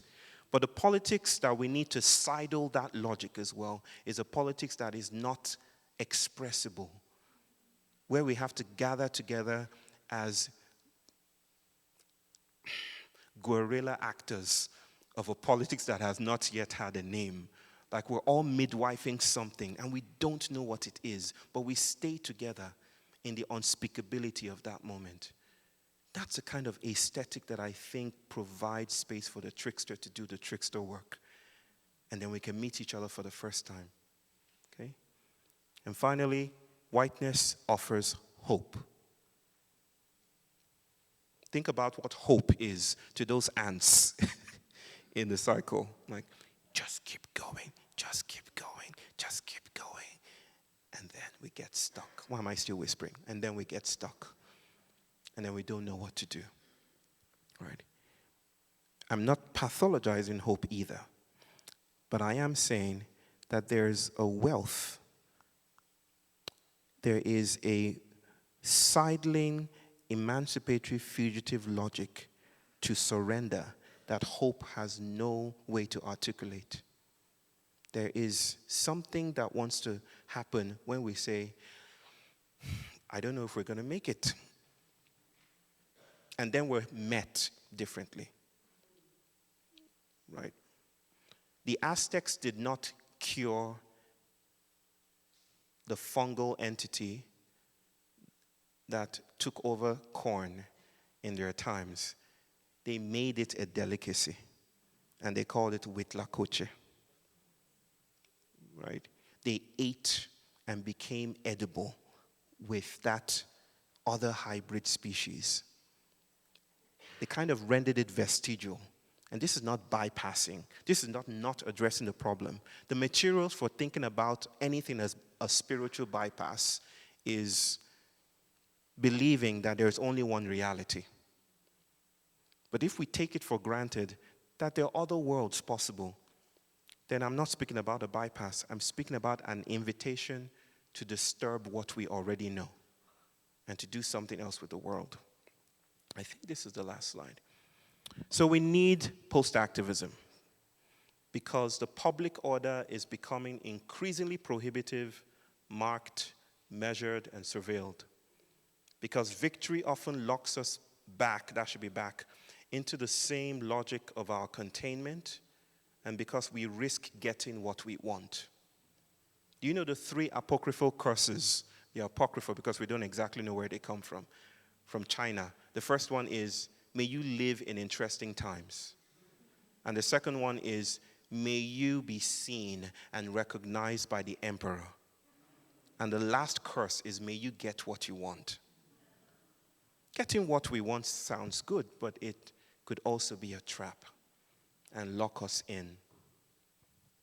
We need a para-activism, an aesthetic that allows us work and experiment with grief, experiment with our handicap, and gradual loss of stability. It's a politics of witness. Witness, not witness, but witnessing, sitting together with. It's a hospitality for the lines that cross us out.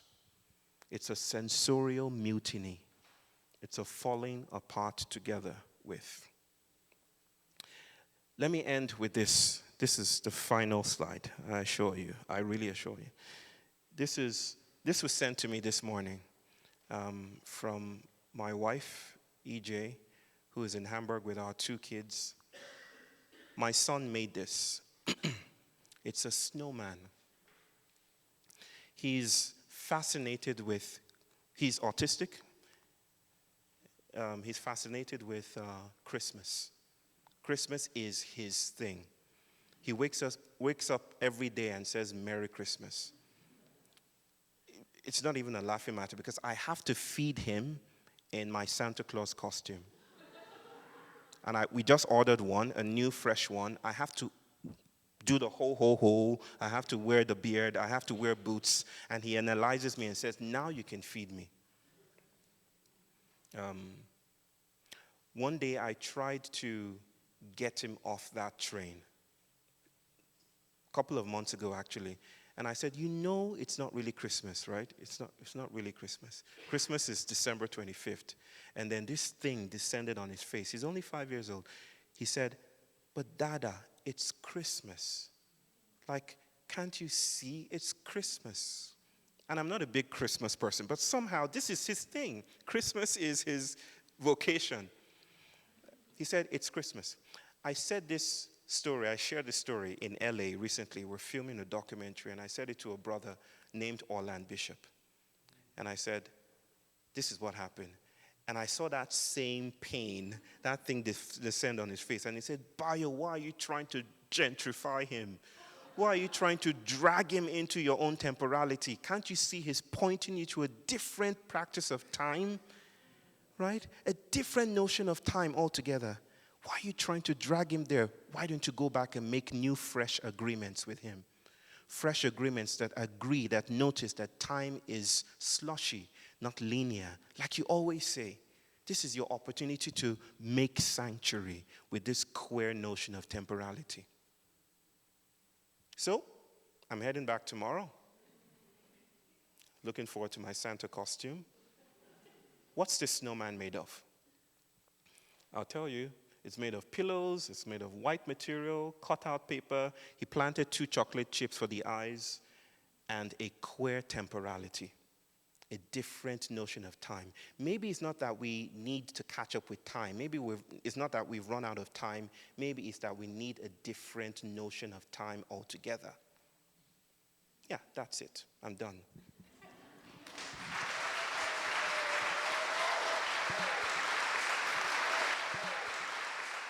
I'd like you to compare the slavery that we experienced from Africa to various European controlled places, to Foxconn, to the Congo mines, to the jail and bail system that we have in our country that we've exported, which is owned by private equity. Because I think that the control you're talking about is manifest in our lives every day.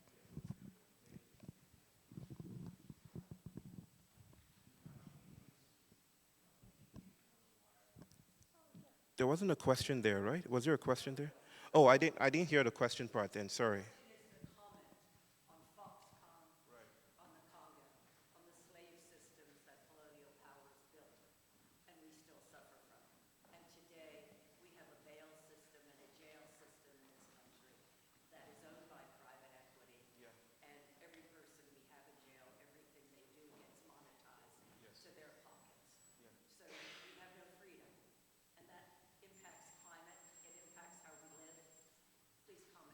Thank you so much.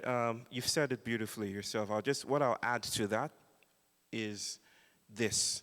I read in a newspaper a couple of years ago about a woman who walked into Walmart and bought herself a bag. I think it's Dolce something. Bought herself a brand new bag. Dolce and Gabbana, whatever. It starts with a D. Right? And she went home with this bag, and tucked into the folds of the bag was a note that she wasn't expecting to see, obviously, in a new bag. And she brought out the note, and it was Chinese. And she didn't understand it, and she found someone who could interpret. And the person interpreted this way, that the words were, "I am a prisoner in China. This was headline news here. I don't know what papers, but I'm a prisoner there. We don't get to eat. We're beaten every hour to make bags like this one. SOS, please help. Something like that. Of course, her response was, how do I send money? Because there isn't much space to do. Modernity doesn't actually allow for postural liberation or emancipation. We wake up like this, everything is front-facing, so it's like, how do I send money? There was nothing else for her to do. But it gave me room for pause, to notice how our lives are literally subsidized by suffering. The things we take for granted that modernity would like us to see a logo on, right? This is just a logo. It's new. Forget about where it came from. Forget about the virtualities of this bag. Look at the actuality of the bag. Notice the smells. This is all you need to know about the bag. I think coming to touch these threads that spill out, even holding space for them, may not be adequate, but it's just enough, right? It may not look like much to sit together and to hold a bag in the middle of an altar and say, how do we sit with this Chinese worker? Right? It might look too spiritual. It might look like it does nothing. But again, the issue here is not always reducible to how much money I can send. It's about how do I hack my own sensorial systems so that I can perceive the world differently and be alive to it differently. Right? Again, this does not come down to individuals acting in the world. It's about territories becoming other than what they are. So, yes, we live in a highly carceral system. We live in a world that proliferates imprisonment in more ways than one. We live in a cradle to jail to back to, suffering kind of algorithm. And yet, I think the breaks that we seek are possible if we stay with those troubles in the ways that I've tried to outline. Yeah, that's all I'll say to that. Thank you. That was really fun, enlightening, bewildering. Thank you. And yeah, I just love the way you speak. So multiple people have asked the question of if you can expand about this commonwealth of bewilderment. Tell us more about it. Does it mean community? How do you imagine it? I want to take this off. Okay. It might look like community, but community is not always what, if I tell you to imagine community right now, you probably imagine some intentional architectural situation where everyone lives together. That's fine. But community spills beyond that. Community also involves the more than human, right? I'm very much excited about microbial communities, right? And what they're doing with our guts. We're always in community, whether we're alone or not. So I'm distressing the idea of independence, which modernity is premised on. That you're independent, you're isolated, you're alone. I'm distressing that. And I'm saying, start to see yourself as a raft, as a cross-hatching experiment of bodies tumbled into other bodies. Start to see yourself that way. Practice that. I don't know how it shows up with you, but congregate around the monster. The monster in many cultures has been the thing that we use to draw the lines, Monsters are embodiments of errancy, right? Where the world gets intelligent in a new way. I would invite you to stay with that, however it shows up. Grief, for instance, is monstrous to modernity. Are there ways we can surround and make sanctuary for that monster, right? To just sit with it, and it may not even look like sitting, but it should invite your aesthetic senses to do other things with the world. You will have to decide with your locality how that shows up. But I do think that we have to gather around cracks. Cracks are not sites of inadequacy, they're sites of excess. And when we sit with that excess, something meets us in return. yeah, I will offer that and leave that to you. All right, there's two questions related to time, and what you're saying, how we organize ourselves, how we approach things probably has to do with how we relate to time. So one question is related to AI, and just how it's going to make so many things that are currently happening obsolete. Like, we don't need to spend so much time doing one thing, so it'll open up time to do other things. The other question has to do with how are you as a person? Are you a busy person? Do you give yourself time to think, and what do you give yourself time to do? Those are ironically the most difficult questions. Okay, I'll start with busy, work my way up. I am busy.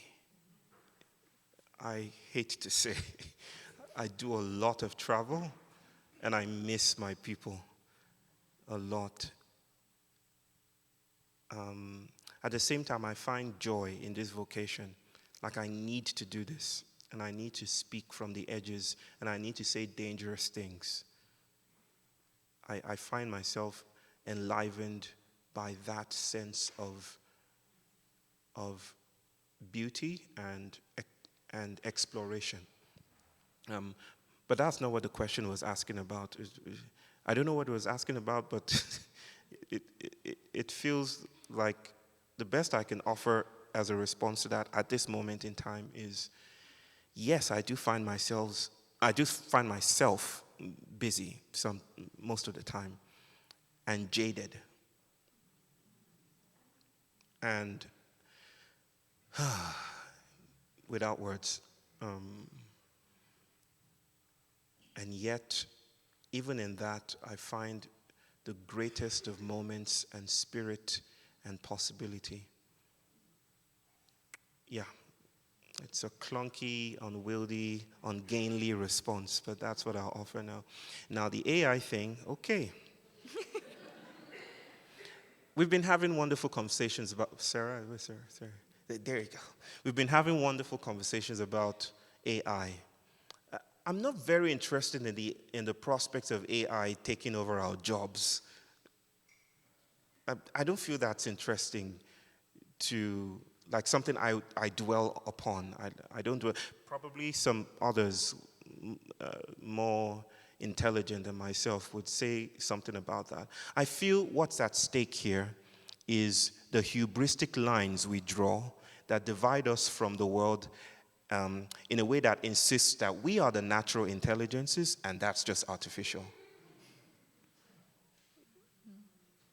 Anyone watch Toy Story here? I love the idea of things going bump at night. Like when toys gather and have a conference. I'm activated by seditious, multi-species arrangement.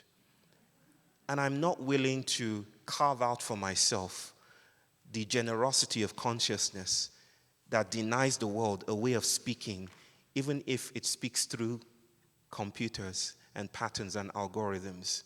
What did Jesus say one time when he was walking with his disciples? He said, if you do not worship, even these stones will cry out. There was a sense that if we don't do it, then these stones will cry out. Maybe we're lacking here, and computers are having conversations of their own. Who knows? I just cannot trust in a world that bequeaths or labors or imposes some exclusivity on humans as if we have it all together. I can't live in that kind of system. The world that I trust in spills and flows because once upon a time, black people were once seen as less than 3/5, right, of a white person, right? And they were denied capacities that we would readily attribute to ourselves today. Are we doing the same thing? Could it be that the world is speaking through us through unconventional means? That's a more interesting conversation to me than the idea that one day they will take over our jobs. Is it only jobs that we can speak about? Aren't there other things to say? and to hold space for other than the prospects of our just being lost. So, yeah, I think I'll shut up there. Awesome. Okay.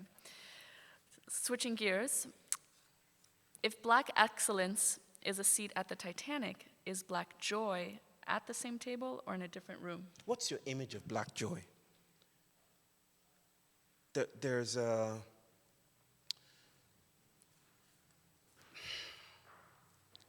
Some of the dance steps, I think the stereotype that Black people can dance, right? Because I can't, that's what I'm saying. My sister here has been trying to get me to twerk for a while, but it's not happening. The image I have of Black joy is one of thriving in the midst of oppression. Like right there in the chokehold of modernity, there is a queer celebration. Think about the stories and the cosmologies that allowed a people to think that what traveled with the slaves was an itinerant God, that even in their grief, there was this queer possibility, this cosmic event that gave birth to Santeria and Candomblé and Gayap and Rastafarianism. It gave birth to all these creolized possibilities, these Afrofuturisms, these Afro-spiritualities. They came from dense places of burial, right? Black joy is the refusal of joy to be some universal trope. It's the queering of possibility. It's the insistence on opacity. Like Afro-Martinican philosopher Edouard Glissant will say, like, I have my right to opacity. I don't want to be seen. I have a right to opacity. This opacity is for me Black joy. Yes. Someone else asked, what does Blackness look or feel like when it bears witness to itself? When it bears witness to itself. Well, it depends on the Blackness we're speaking about.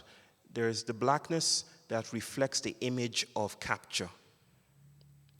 We look in the mirror and we want to, and we live in a city of mirrors. And so our vocation is about being beheld and being seen. And we've become a culture of selfies and a culture of stable images.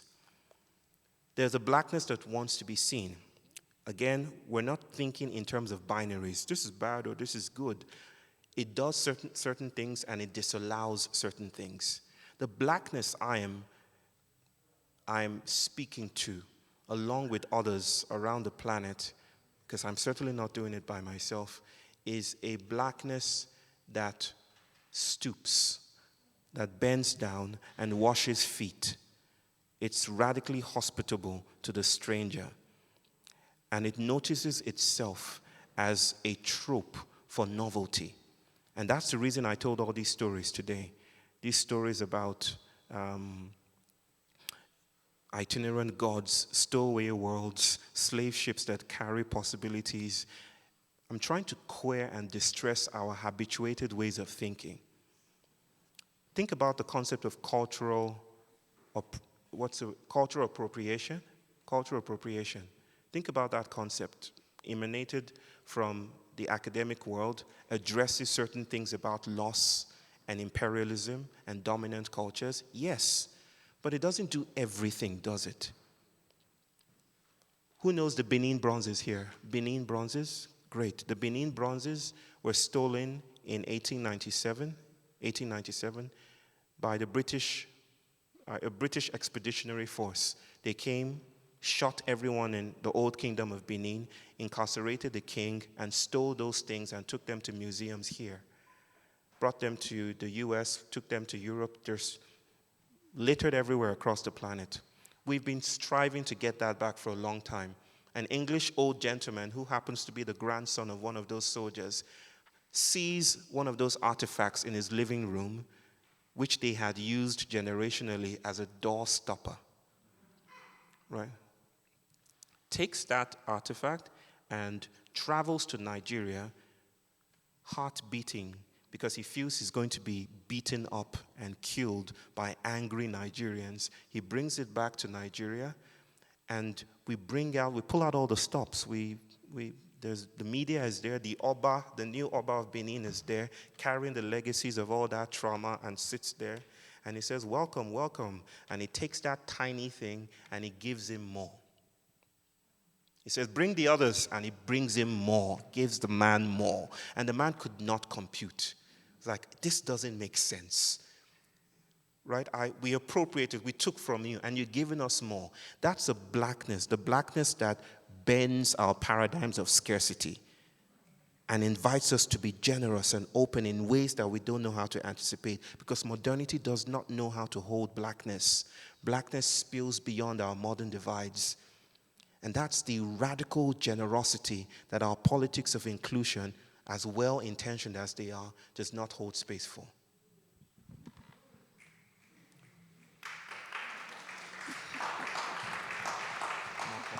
More questions.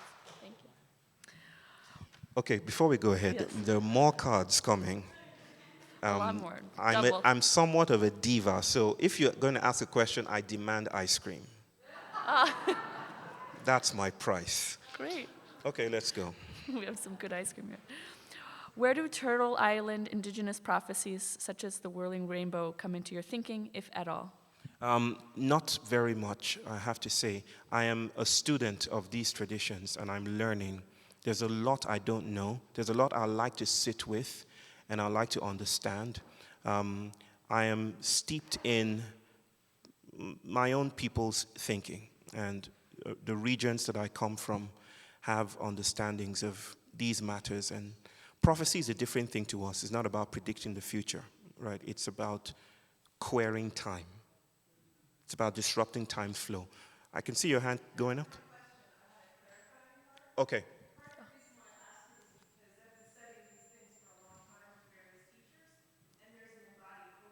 Yeah. And the prophecy is the planet is going to come to this time, and then there'll be this rainbow of people from all that will help save the Earth. And so it's just interesting that we have this cosmology that so many people, there's different versions of it from different communities. Yeah. And I'm trying to, they're implying a wholeness and a living in relationship and the sacred hoop and all these things that I'm learning, and I'm trying to like I listen to you all the time, and I'm trying to not pull them together, but it's constantly this thing happening in my being. I think the thing, sister, is to diffractively read them together, right? We cannot put them all together and form one giant, articulation of the next. But I think we can read insights into each other. For instance, there isn't one blackness, right? There are many blacknesses. The blackness of Kwame Nkrumah is different from the blackness of Martin Luther King. But at one point, historically, they came together and said, let's think our blacknesses together. And what that produced was a desire for a federation that responded to imperialism. Didn't quite pan out. But that's the idea. Let's think together, right? Let's think insights together. There'll be places where our thinking will cancel out each other. Beautiful. There'll be divergences, and there will also be convergences. There's a lot of generosity when we think the world in that way without trying to reduce each side to one other side, right? That's when things become possible, I think. Yeah. New things. Yeah. This question is from a college professor, and they're curious about ways to be with their students in difficulty. There seems to be a modern trend or request for trigger warnings. Students seem to want them. When we come up against violence, discomfort, grief, or things that feel tricky, how can we be with that, especially in a classroom? I think one move has been to belittle those gestures, to kind of reduce them, to wave them aside, to say it doesn't matter, or to say, they're puerile, they're childish. The world is trying to experiment with complexity here, and there's no pure path to that. Even cancel culture is a global research project. what does it mean to be morally accountable in times of complexity? Those are the questions that it's asking. It's using the materiality of the internet, social networks, those algorithms to respond to those questions. But I think we need to have some compassion for each other and not, say, oh, you're doing it wrong or something. We're in this together, and we're frail, and it's difficult. It's very difficult. And just staying with that, acknowledging that is emancipatory. I don't always know what to say to students or younger people. In fact, sometimes I distrust my eloquence because it seems it reduces or it seeks to explain. And the nature of an explanation is to use the violence of communication to colonize our context. Sometimes I don't want to explain. Sometimes I just want to sit with or just hug like I invited you to do or cry together. But I do have a sense of the movement of things, at least within the paradigms that I'm co-constructing with many of you seated here, definitely with my dear sister Erin here, with Andrea, with lots of you, with Sarah. We're doing things. Now, this is what I mean here, that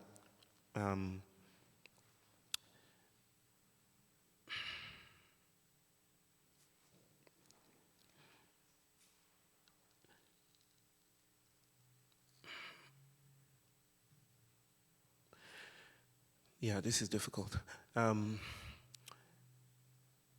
It's not always possible to speak to this moment or the moments that our younger people are sensing. The reason why they're going out on the streets and splashing paint on museum walls or pulling down paintings is because the Anthropocene has given them no other agential pathway.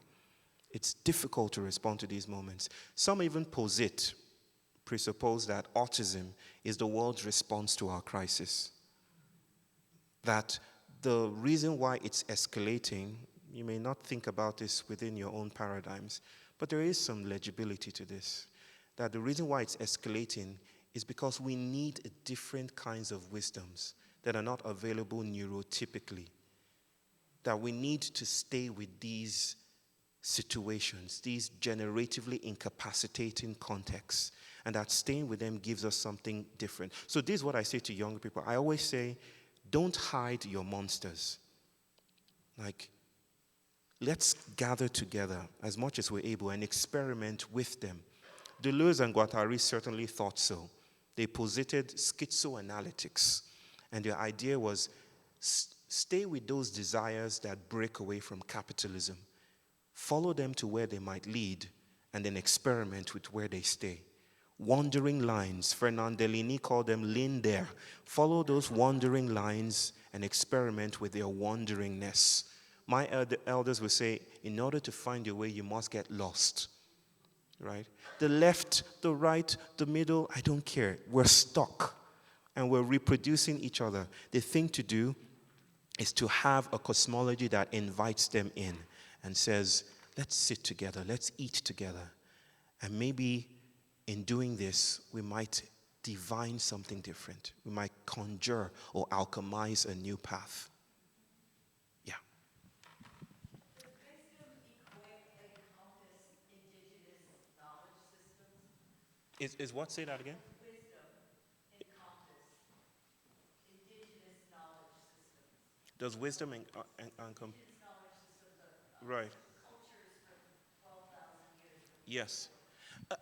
In my scheme of things, which is incredibly limited, I'm just me here, I see rituals and traditions, rich traditions, as knowledge-making and sense-making practices. It's how we feel the lay of the land. It's how our bodies become territorialized to their ecologies. 12,000 years, 26,000 years, it's how we move with the world. To me, wisdom is transversal. I'm thinking of wisdom as something that crosses us Do you understand that? It gets in the way. It stands and demands discontinuity, right? So wisdom can become knowledge, right? You don't understand that? I don't agree. I think I'm talking about indigenous knowledge systems. So we go back to cultures over the last, say, 12,000 years that we know about, that we're Yeah, documenting. yeah. And there's tremendous knowledge about how to tend the land and the water and the trees. Is that wisdom that we can use today to help our... Here's my refusal. This is the gist of my refusal. I refuse to name anything wisdom in a final sense because it delimits us from what the world is constantly flowing and doing. I'll put it this way. An indigenous, there was this gathering, I think, I don't know if it's in China, but in Asia, indigenous contingencies, people, groups from around the world were to meet there. Now, a certain indigenous culture, again, I'm speaking about this with great generalities because I don't have the specific details right now on hand, but a particular group had some problems with dream technologies. They were not able to do their art, and their art depended on their connection with ancestors, and they came to some kind of impasse. They were not able to access those realities any longer. So they went with that burden to that gathering, that conference. And as it was told to me by a dear brother in Denmark, in Germany actually, they were dancing on the streets with others, and then suddenly one of them got possessed. This huge moment happened, a big feeling, and he fell to the ground. Some police officers actually came by. He fell to the ground, and when he woke up, the conversation that erupted from that was so generative that all of them dreamed somewhat the same dream at night. But what did they dream of is the issue. Phones, technologies, Facebook. It looked nothing like what ancestors would do. Like ancestors, you would think they would speak with some other poetic way that speaks about a past. No, they were speaking through the liminality of technologies that are ordinary, available to us. Maybe that was their stuckness. So I'm refusing the label of wisdom, however prestigious the tradition is, on knowledge-making traditions. I'm thinking of wisdom as the ongoing generativity of a world that cannot be finalized in any way.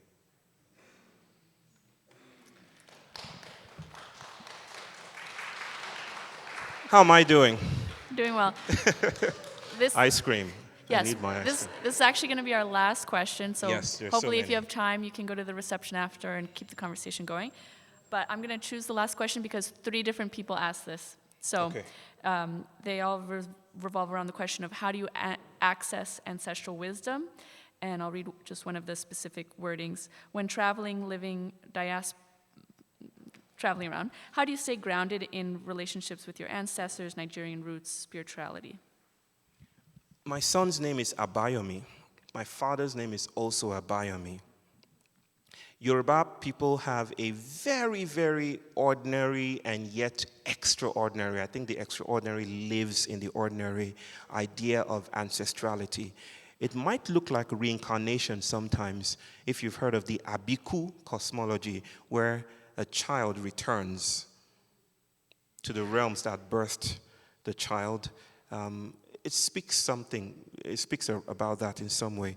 But I come from that kind of culture that sees grandmas and grandpas that have passed away returning in their children. So you might hear names like Babatunde, which means the father comes again. Or Yewande, which is my sister's name, as the grandmother returns. So our notion of our cosmology for children is that they are ancestral. Do you understand that? The past is yet to come. Right?